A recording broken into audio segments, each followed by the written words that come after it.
the it was like the, what was it called, metal detector, scanning machine.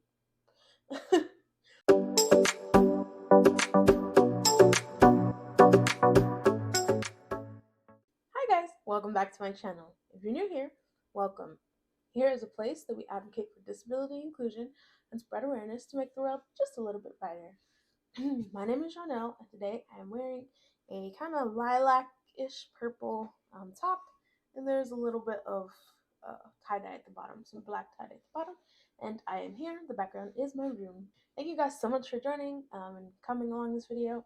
Today I'm going to be talking about some travel tips for you if you or somebody you know has a disability, because travel can already be stressful enough dealing with just packing, airplane, all the things. Um, so this video will give you some travel tips, some things that will be helpful no matter what type of travel you're doing. The first tip that I have is to plan ahead. Now, yeah, this sounds very common sense. Yeah, of course I'm going to plan ahead. But I mean, plan ahead in specifics. What type of, if you're going to travel and you don't know where you want to go yet, what type of travel are you going to, try to go? Are you going to try to drive? Are you going to try to go a route where you're like on a bus? Are you going to fly? Are you going like on a cruise? Planning ahead will be very helpful in figuring out what you want to do, because depending on what you're doing, there's different things that you may have to take into consideration with accessibility. If you are doing something like a cruise, um, there's a lot of things that are accessible. I mentioned a little bit of that in my vlog because I just recently went on a cruise, so you can go ahead and check that out over there. But there's a lot of accessibility on the ship as well as on their private islands when it comes to um, cruising. There might be some things you have to plan for. If you're picking a destination that is a tender port, it might not be fully accessible, and that means that there's not a port that the ship docks into. It means that the ship kind of anchors close to the town, and then from there you get off. There's a little gap, and you get onto a smaller boat that takes you to the port. So with that, it might not fully be accessible if you have certain mobility aid, or maybe balance issues or just different things like that. You might say, oh, never mind. So it's just important to know what kind of ports you're going to, if it's a tender port or if it's just a normal port where the ship, docks, and then you can get off on the gangway, which is like a ramp. If you are, planning on not doing a cruise or doing something else, it's important to look at, places like hotels that you might be staying at. If there's accessible options there. I know that if you look on Priceline, it will give you a list of some really like ADA compliant hotels that you can check out in your area or wherever you're traveling to. And that part will be kind of checked off. And then, of course, you can kind of try to look and Google and do some search in advance about places you want to go. If you're going somewhere, meeting up with friends, or going somewhere just to visit and have fun, like in a different city, just to have fun, just trying to look up to see what places could be accessible. Usually, if you go on Google, like Google Maps, you can see people's reviews of it. You can ask questions there, or you go on Yelp and ask questions and see a certain restaurants or parks or whatever is accessible for you. The second thing I'll talk about is packing. Packing is essential when you're traveling, of course, but if you have a disability, it's important to make sure you pack the things that you know that you will need, as well as things that you might need. So, for example, if you have your prescribed medicine that you take, and then maybe some as needed medication, just bring the as needed medication. Even if you're like, well, I haven't had, you know, this issue in a long time, just bring it just in case, because it's better to have it and not need it than have needed it and not have it. So it's just super convenient in regards to traveling. That way you don't have to try to find a store to get it, or maybe you're somewhere where you don't have access to a store to grab what you need, or a pharmacy to get what you need for that. Another really cool thing that I have found is this, I don't know what to call it aside from like a little pocket pharmacy. I got this on Amazon, and it is literally like it opens up like this, and it has all these different sections for your medicine, so you can label it. I've seen some people even get really fancy and print out the labels, like the actual labels, instead of it saying gas X, like it's the actual label for gas X, like that. And then of course, as you open it up, you can open up these little sections, get your medicine out, close it, and lock it. Super cool. I love this. I did put a link to this on my Amazon storefront. If you did not know, I do have an Amazon storefront on accessible things you can find. You know, whether it's books on disability inclusion or um, adaptive tech or anything like that. I also have one on travel tips or travel essentials for disability. So go check that out. So yes, packing. If you also know that you will need or could use something that will be beneficial aside from medicine. For example, I know that if I'm traveling and I'm on my feet a lot, that my tendonitis or my arthritis could flare up. So I'm going to bring, of course, like I have these like gel ice packs. I'm gonna bring that. I'm gonna bring ankle wraps because I know that that can kind of help relieve some of the pain. I'm going to bring the what is it called? The kinetic tape or the sports tape. There you go. I'm gonna bring the sports tape because that may be more beneficial depending on what I'm needing. And all of these things are pretty small, so it's not gonna take up a ton of room. Whatever you may need might not be small, but if it's gonna be beneficial for you and your disability, then it's definitely worth bringing. And then of course, with packing, things can get really tight. So just make sure that you are trying to utilize whatever travel tip or packing tip works best for you, whether it's rolling your clothes, whether it's putting it in a Ziploc bag and then vacuum sealing it, or using packing cubes. You can go ahead and do whatever you find works out best for you to help save up on space. When it comes to the airlines or going through everything with TSA and security, my number three tip would be to make sure that you let the airline know in advance. And of course, with your research, you can look to see which airlines would be pretty helpful when it comes to dealing with your disability or seems the most understanding. Um, I know oftentimes they'll have different things where you can get special assistance um, to help you through the process with going through security, finding your gate, and everything. Security can already be tough. Just in general. It's a lot going on. It's a quick, you need to keep moving, put this down, keep going, and it can be really overwhelming. So if you do have, a disability that requires you to kind of move slower or maybe coordination wise, move slower, just kind of let them know that. But if you do have that person with you, that staff with you, they can probably, help with like putting your stuff on the belt as it goes to be scanned, while you can just focus on, either taking off your shoes or just focus on getting through the metal detector or the scanner. And with that being said, not all the scanners that are made are not made with everybody in mind.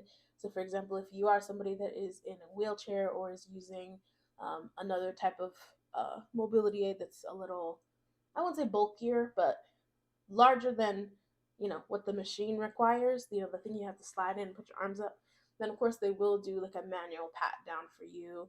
I know people with wheelchairs, if there's anything that can be detached, they'll ask you to detach that, and that will go through the scanner.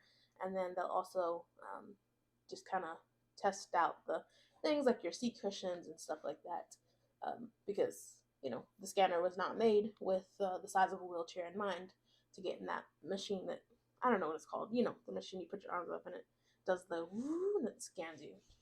Um, but those are just some important things to be known as well. I mean, if you are using something like crutches to go through the machine, it, still may be a bit of a tight fit for you. You might have to try to go sideways.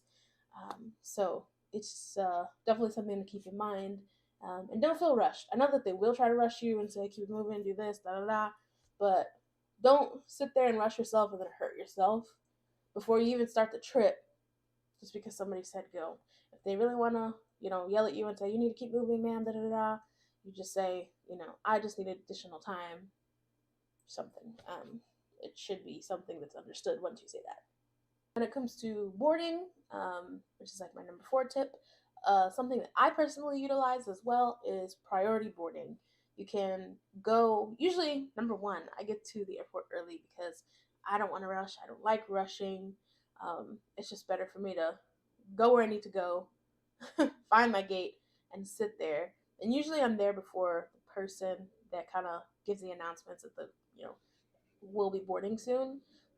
But I do sit, and once that person does get there, I usually go up and say, "Hey, I was wanting to know, or like, can you put me on the priority boarding list? I just need some additional time getting on the airplane due to a disability." You don't have to tell all that. You could just say, "I just need additional time boarding," um, and they should be able to do that. I've tried before going through like the special assistance route beforehand, but they automatically assumed that special assistants meaning I need a wheelchair to and from the gate, which I did not necessarily need that. So I didn't want to like take that from somebody else that might have been able to need it, since there's a limited number of wheelchairs that they have. And I was going to a very large airport, but I just kind of waited till the end. If anybody knows how to specify what type of special assistance you need in regards to priority boarding, let me know, because they do have special assistance with a wheelchair or um, a sighted guide if somebody's blind or has low vision. And it wasn't those things that I needed. I just needed to board early, uh, just to get some extra time. So if you guys know, then you can let me know down in the comments. But priority boarding is definitely helpful because then you don't have to rush. Sometimes when you're in the line and you're already like tight with everybody, it's like just makes things more complicated, especially if you do use a mobility aid. So that's something that is beneficial and help something that I found that's been beneficial and very helpful. The last thing I would say in regards to tips for traveling with disabilities is if you have a hidden disability or a disability that's not visible, it's always beneficial to kind of, like I said, you can ask for the special assistance or you can wear a lanyard. I know that there's sunflower lanyards that um, airlines are being trained on to recognize and see if that person needs additional assistance. And that sunflower lanyard just kind of represents that you have a hidden disability. They also come with cards that you can attach to the bottom of the lanyard that will give the person more information. For example, it can say something like, "I have POTS, I have Tourette syndrome, I have Meniere's disease, I have whatever." You can put that. You can customize it yourself as well with information on the back. And it also has these images that are on it. Like I said, that airlines are being trained on, and many of them are. You can find it if you go on their website. It shows you which airlines are already trained on it, and you know, hopefully that they're not just trained on it, but if they do see you with it, it will be put to good use. They are, yeah, able to look at the icons that you can select on there. There's different icons representing different things, like if you may need a safe place to just kind of be at and regulate, um, keeping a distance, or like no like physical contact if somebody has sensory issues or PTSD. Um, there's other ones like I may need to sit down, especially if waiting in a long line. Um, I need braille. I use hearing devices. I have a person that's traveling with me that's assisting me. All kinds of stuff. The list goes on. Like it's really a pretty hefty long list of um, examples of things that you may need. But I think that is really beneficial and something you can utilize if you aren't able to purchase that, or maybe you have a trip coming up really soon and don't have the time to purchase it or don't want to. You can also just either wear like a typical like general lanyard, or wear pins that maybe state like your disability or state things that you may need. So for example, like please be patient, or I need more space. And that could be beneficial with you and traveling with your disability. I know for me, because I have Tourette syndrome, that's something I'm always thinking about. I have a lanyard from the Tourette Association of America that I had from their conference last year. So I wear that whenever I travel. That way, if people see me ticking and they're like, "I don't know what's going on," if they do happen to be already looking at me, they might notice my lanyard and be able to read it. If they know what Tourette syndrome is, or at least have an idea of what Tourette syndrome is, then they should know it's involuntary. And then I also have a luggage tag that says the same thing as their card to say like, why am I doing this or why am I acting this way, and it explains what Tourette syndrome is. So you can see if there's something similar like that for your disability that you have. If your disability has like an association or like a national website, they might be able to give you some resources and some tips as well when it comes to traveling with your specific disability. There's so many more things that I could talk about when it comes to traveling with a disability, whether it's specifically with just airlines or specifically with just like cruising, or if it's just trying to find accessible things in um, the location that you're going to. There's so many things, but I just wanted to kind of keep it within these about 5 tips for now. If you do want more, please let me know down in the comments if you'd like a part 2 on some travel tips, or if you have specific questions that I can answer, I'll be happy to do that as well. Please like and comment on this video. I love to see what you guys have to say. I love your input. Love to see what you got out of it. And please share and subscribe to help make the world just a little bit brighter. Thanks, guys. Shine bright.